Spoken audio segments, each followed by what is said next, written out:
उत्तर प्रदेश में जातीय सियासत अब खतरे में पूछना चाहता हूं, क्या भारतीय जनता पार्टी जो जाति आधारित सभाएं आदेश पारित कर दिया कि अब सियासत में एक भूचाल, जब जाति से आरक्षण है, जाति से संरक्षण है, जाति से एक्ट है, तो जाति को खत्म कैसे कर अपनी सियासत को आगे बढ़ाएंगे। और क्या हाईकोर्ट के फैसले को, इस आदेश को आप नहीं मान पा रहे हैं या लगता है कि कुछ खामियां हैं? देखिए, जातिगत जो आदेश हमारे देश में जातिगत जब हमारा संविधान चल रहा है, तो क्या है, हाई कोर्ट से मैं पूछना चाहता हूं कि संविधान को हाई कोर्ट नहीं, केंद्र में जस्टिस जी रोहिणी आयोग का गठन 100 जातियां ओबीसी में हैं, उसमें से 983 जाति के लोग ऐसे हैं जिनके के बच्चों को 1% लाभ न तो शिक्षा में मिल पाया है, न नौकरी मिल पाया है। उत्तर प्रदेश में जातीय सियासत अब खतरे में पड़ गई। जातियों के नाम पर रैली, आंदोलन और धरना प्रदर्शन अब उत्तर प्रदेश में बंद हो जाएंगे। हाईकोर्ट का यह फैसला कहीं न कहीं जातीय राजनीति करने वाले नेताओं के लिए बड़ा खतरा साबित हो रहा है। अब गाड़ियों पर ठाकुर साहब, ब्राह्मण समाज और कश्यप जी या अन्य जातियों के स्लोगन नहीं लिख पाएंगे। हाईकोर्ट ने फैसला एक जजमेंट के दौरान दिया। दरअसल मामला इटावा के शराब तस्करी से जुड़ा हुआ था। पुलिस ने शराब तस्करों को गिरफ्तार किया तो किसी की जात पंजाबी, किसी की नेपाली। जाति पूछने पर हाईकोर्ट ने कहीं ना कहीं इटावा पुलिस को फटकार भी लगाई और एक ऐसा आदेश पारित कर दिया कि अब सियासत में एक भूचाल सा आ गया है। अब किसी भी तरह की जातिगत रैलियों और प्रोटेस्ट और आंदोलनों पर कहीं ना कहीं प्रतिबंध लगा दिया गया। अब सवाल ये भी है कि आखिर जातियों की सियासत करने वाले नेताओं का क्या होगा। हमारे साथ बातचीत करने के लिए राष्ट्रीय उदय पार्टी के संस्थापक बाबूराम पाल हैं। उनसे भी जानते हैं क्योंकि कहीं ना कहीं पाल समाज की लड़ाई शुरुआती दौर से वो लड़ते आ रहे हैं, लेकिन अब आखिर कैसे उनकी लड़ाई और हक की बात वो कर पाएंगे। बाबूराम जी, क्या कहना चाहेंगे? हाईकोर्ट का ये आदेश कहीं ना कहीं खतरा भी है और कहीं ना कहीं अच्छा भी है। बहुत बहुत धन्यवाद, आपने बड़ा सही मुद्दा उठाया है। यह जो हाई कोर्ट का आदेश के अनुसार उत्तर प्रदेश सरकार का शासनादेश है, तो अगर इसका सही तरीके से अगर इस्तेमाल किया जाए तो समाज यानी भारतीय समाज में एकता और भाईचारा की दृष्टि से सही है। लेकिन मैं पूछना चाहता हूं, क्या भारतीय जनता पार्टी जो जाति आधारित सभाएं करती है वो बंद कर देगी? लखनऊ में चुनाव से पहले भारतीय जनता पार्टी की जाति आधारित सभाएं शुरू हो जाती है।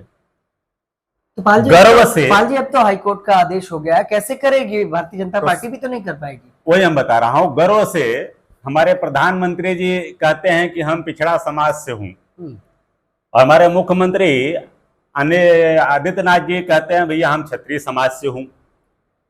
और सबको अपने जाति का गर्व है। और आप देखेंगे हर समाज के लोग अपने जाति को ग्रेट बताने में लगे हुए रहते हैं।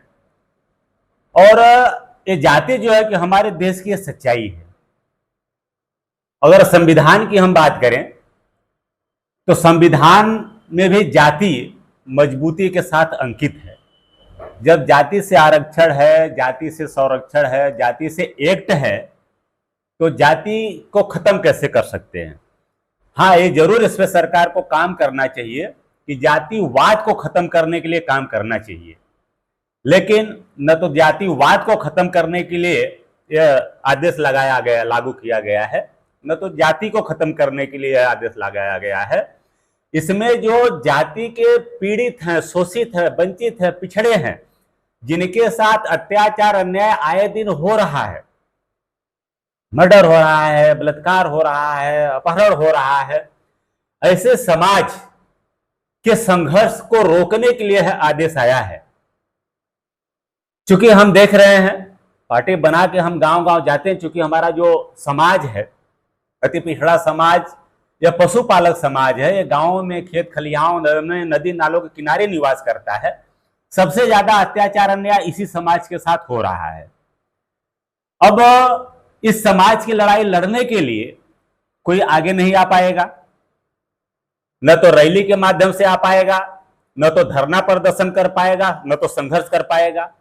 यह तो समाज पूरी तरह से वही स्थिति में इसको छोड़ दिया जाएगा जैसे कि शिकार, यह समाज शिकार है और जो शिकारी हैं वो इनका शिकार करेंगे, और ये अगर एफआईआर दर्ज कराएंगे तो उसमें इनके जाति का जिक्र ही नहीं हो पाएगा, इनका आंकड़ा मिल ही नहीं पाएगा।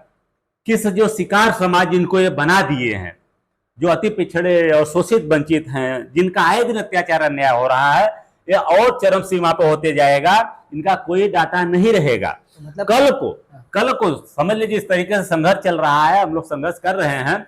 अगर सरकार से हम मांग करें भाई इस समाज को भी आप जाति आधार से इनको आप संरक्षण दें, इनके लिए भी एससी एसटी एक्ट जैसा इनके लिए भी कानून लाएं कि अगर इनको भी जाति सूचक शब्द से कोई संबोधित करता है या गाली देता है, अपमान करता है या इनके अत्याचार अन्याय करता है तो उसे भी कड़क से कड़क कानून लागू होना चाहिए।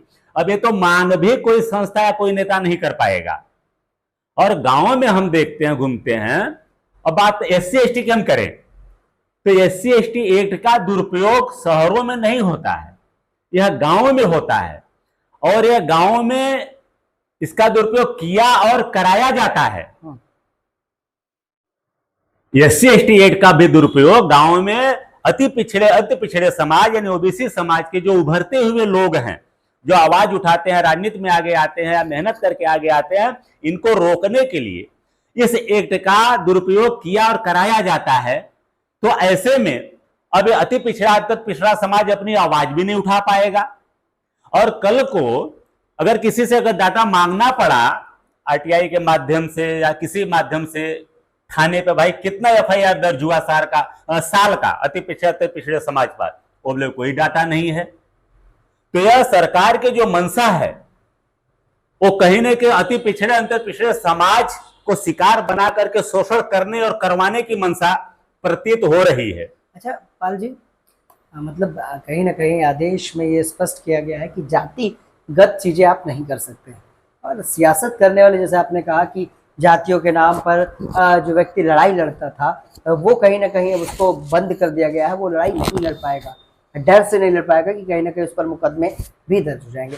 तो पाल समाज का नेतृत्व करने वाले आप थे, अब कैसे अपनी सियासत को आगे बढ़ाएंगे, और क्या हाईकोर्ट के फैसले को, इस आदेश को आप नहीं मान पा रहे हैं, या लगता है कि कुछ खामियां हैं? देखिए, जातिगत जो आदेश आया है, जब हमारे देश में जातिगत जब हमारा संविधान चल रहा है, तो क्या है, हाई कोर्ट से मैं पूछना चाहता हूं कि संविधान को हाई कोर्ट नहीं मानेगा, या संविधान को उत्तर प्रदेश के मुख्यमंत्री नहीं मान रहे हैं? अगर आप संविधान को मान रहे हैं तो आपको जाति माननी पड़ेगी, या आप जाति को नहीं मान रहे हैं तो आप कहीं संविधान को नहीं मान रहे हैं। अगर सच में अगर इस तरीके कर ही रहे हैं तो पूरी तरीके से जाति व्यवस्था ही खत्म कर दीजिए। अगर किसी विशेष तबका को जाति आधारित आरक्षण, जाति आधारित संरक्षण है, और उससे भी कमजोर तबका जो आज भी ओबीसी समाज का, जो जल जंगल में निवास कर रहा है, जिनका एक भी विधायक नहीं है, एक भी सांसद नहीं है, एक भी डीएम नहीं, एक भी एसपी नहीं है, आज केंद्र में जस्टिस जी रोहिणी आयोग का गठन हुआ, लगभग 2600 जातियां ओबीसी में हैं, उसमें से 983 जाति के लोग ऐसे हैं जिनके के बच्चों के एक भी % लाभ न तो शिक्षा में मिल पाया है, न नौकरी में मिल पाया है। तो यह समाज अब कहां जाएगा, इनकी आवाज कौन उठाएगा? और 994 ऐसी जातियां हैं जिनको, टोटल 994 जातियों को ओबीसी 27% में केवल 2.68% ही लाभ मिल पाया है। तो अब इनकी आवाज कौन उठाएगा? इनके लिए क्या आरक्षण संरक्षण कोई कानून है? नहीं है। अब नहीं है तो इनको तो शिकार बना दिया गया, इनको तो फिर जो डबल प्रवृत्ति के लोग हैं यह भी इनकी शिकार करेंगे, जिनको विशेष आरक्षण संरक्षण दिया गया है यह भी इनका शिकार करेंगे, दुरुपयोग करेंगे अपने पावर का, अपने हक का। तो क्या यह अति पिछड़ा अत्यंत पिछड़े समाज को यह सैंडविच बना दिया गया है कि जो चाहे तो इनका शोषण करे, जो चाहे अत्याचार अन्याय करे, और ये रो भी ना पाए, ये अपना आंदोलन भी ना कर पाए, अपनी बात भी न कर पाए और भविष्य में इनके आरक्षण संरक्षण के लिए, इनकी सुरक्षा के लिए आवाज भी न उठा पाए।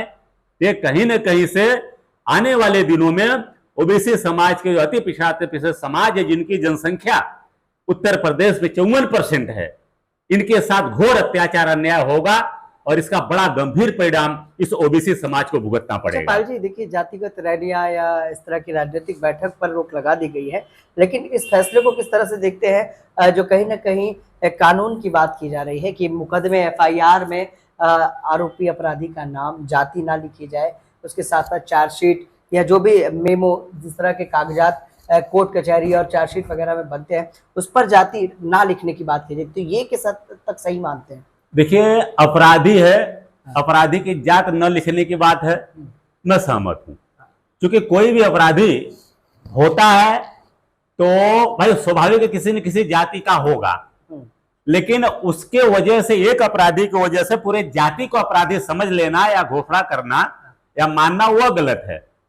लेकिन जिसके साथ अपराध हुआ है उसकी तो जाति लिखी जानी चाहिए, तभी तो मालूम पड़ेगा आने वाले दिनों में कि कौन से जाति के साथ ज्यादा अत्याचार अन्याय हो रहा है, किसका शोषण हो रहा है, किसे संरक्षण की जरूरत है, किसे सुरक्षा की जरूरत है, तभी तो मालूम पड़ेगा। अब यह भी नहीं लिखा जाएगा कि किसके साथ अत्याचार अन्याय हुआ और किस जाति का है और अत्याचार अन्याय करने वाला किस जाति का है। तो मैं ये जानना चाहता हूं कि भविष्य में आप इस जो कमजोर वर्ग है, अति पिछड़ा, अत्यंत पिछड़ा समाज है, इसको आप सुरक्षा कैसे देंगे? इनकी मांग कौन करेगा? किस तरह के संशोधन बाबू रामपाल जी चाहते हैं? संशोधन देखिए, जो वाहन एक्ट है एकदम सही है। वाहनों पे भी बिल्कुल जाति का नाम नहीं होनी चाहिए, धर्म का नाम नहीं होनी चाहिए, पूरी समर्थन है। और जो एफआईआर में है अपराधी का जाति का उल्लेख नहीं हो, हमारा सहमत है। लेकिन जिसके साथ अपराध हो रहा है, उसकी जाति का, जिसके साथ अत्याचार अन्याय हो रहा है, उसकी जाति अंकित होनी चाहिए, क्योंकि भविष्य में जो है कि उनको सुरक्षा मिल सके।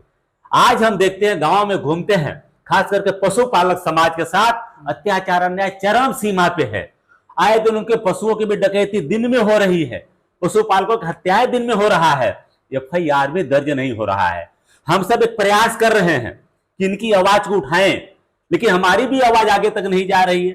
न तो कोई बड़े चैनल हम लोगों की आवाज को सुन पा रहा है, न तो कोई राजनीतिक दल हमारी बात को उठा पा रहा है, न तो विधानसभा लोकसभा में हमारी बात को उठा पा रहा है। केवल चुनाव के टाइम बड़ी बड़ी गाड़ियां लेकर रैलियों में जाएंगे, भाइयों बहनों मित्रों करेंगे, चले आएंगे। 5 साल उनके साथ कितना जुर्म जाति अत्याचार हो रहा है, कोई सुध नहीं ले रहा है।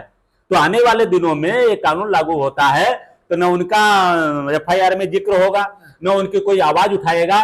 तो क्या यह समाज, 54% समाज को हम इसी तरीके से शिकार बनने के लिए छोड़ दें? बिल्कुल। अच्छा पाल जी, आखिरी सवाल लेते हैं आपसे कि जब इलेक्शन होता है, आप लोग मैदान में जाते हैं, चुनावी मैदान में जाते हैं, तो ये देखते हैं कि विधानसभा में कितने % कौन सी जाति है?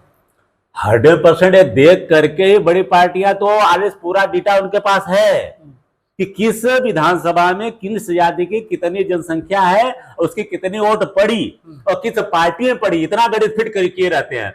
इसी हिसाब से टिकट भी देते हैं। आज धार्मिक तौर से अल्पसंख्यक की बात होती है तमाम टीवी चैनलों पे, पार्टियों में, लेकिन कभी जातीय तौर से अल्पसंख्यक की बात हुई है, कमजोर वर्ग की बात हुई है? आज अगर राजनीति से, शासन सत्ता से, हक अधिकार से, आरक्षण संरक्षण से अगर वंचित समाज है, यही समाज तो है। अब उन्हीं की आवाज उठाने के लिए अब ये समाज के लोग जागे, थोड़ा सा आगे आए, रैली के माध्यम से, राजनीति के माध्यम से, संघर्ष के माध्यम से आवाज करने लगे, तो अब यह नियम आ गया। ये नियम से वह भी नहीं कर पाएंगे। तो भविष्य की हमें चिंता है कि यह ओबीसी समाज का जो भविष्य में कहां जाएंगे, इनके साथ क्या होगा, अत्याचार अन्याय इनके साथ बढ़ेगा। इसलिए मैं कहना चाहूंगा माननीय मुख्यमंत्री जी से, और माननीय मैं आज हाईकोर्ट से भी कहना चाहूंगा, पुनर्विचार करिए। कम से कम अगर अपराधी का अगर जात नहीं लिखते हैं, हम सहमत हम मत लिखें, लेकिन जिसके साथ अपराध होता है उसका जात आप जरूर लिखें, ताकि आपको मालूम पड़े कि कौन से जाति के लोगों का ज्यादा शोषण हो रहा है, किस जाति को संरक्षण की जरूरत है। जातिगत रैलियां, जातिगत रैलियां, देखिए रैलियों का बढ़ावा जातिगत जिस भी एंगल से अगर बढ़ावा दिया जा रहा है उस पर रोक होनी चाहिए। लेकिन जब आरक्षक संरक्षक सुरक्षा की अगर बात कर रहा क्या, तो ये अधिकार उनको अपनी सुरक्षा के लिए आवाज उठाने के लिए अधिकार मिलना चाहिए। और हमारा राष्ट्रोदय पार्टी का 7वां स्थापना दिवस बड़े ही धूमधाम से इस बार हम 2 अक्टूबर को चित्रकूट में मना रहे हैं। चित्रकूट करवी राम वाटिका लाइन में हमारे जिला अध्यक्ष जो है चित्रकूट कुबेर सिंह पाल जी, जिला महासचिव शिव नरेश जी और पूरी टीम दिन रात तैयारी कर रही है और ये कार्यक्रम बहुत ही सफल और ऐतिहासिक होगा। इस कार्यक्रम में राष्ट्रोदय पार्टी के जो है कि नेता उत्तर प्रदेश के कोने कोने से, साथ साथ मध्य प्रदेश से, महाराष्ट्र, दिल्ली से भी आ रहे हैं। तो यह भी कार्यक्रम एक ऐतिहासिक होगा और आने वाले दिनों में राष्ट्रोदय पार्टी का जैसा स्लोगन है राष्ट्रीयता, मानवता और समानता, इसी के सिद्धांत पर संघर्ष करके आगे बढ़ेगी। तो राष्ट्रोदय पार्टी मजबूती के साथ 7वां स्थापना दिवस मनाने जा रही है। ये थे हमारे साथ राष्ट्रीय पार्टी के संस्थापक बाबू रामपाल।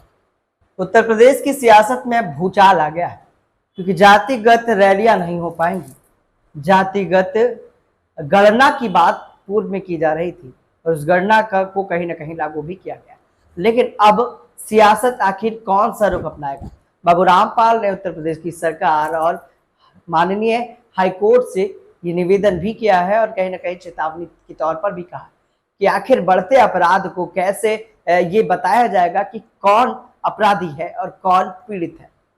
उन्होंने ये भी कहा कि अपराधियों का नाम के साथ जाति नहीं लिखना ये आदेश सराहनीय है, लेकिन आखिर किसके साथ अपराध हो रहा है इस बात का जिक्र जरूरी है।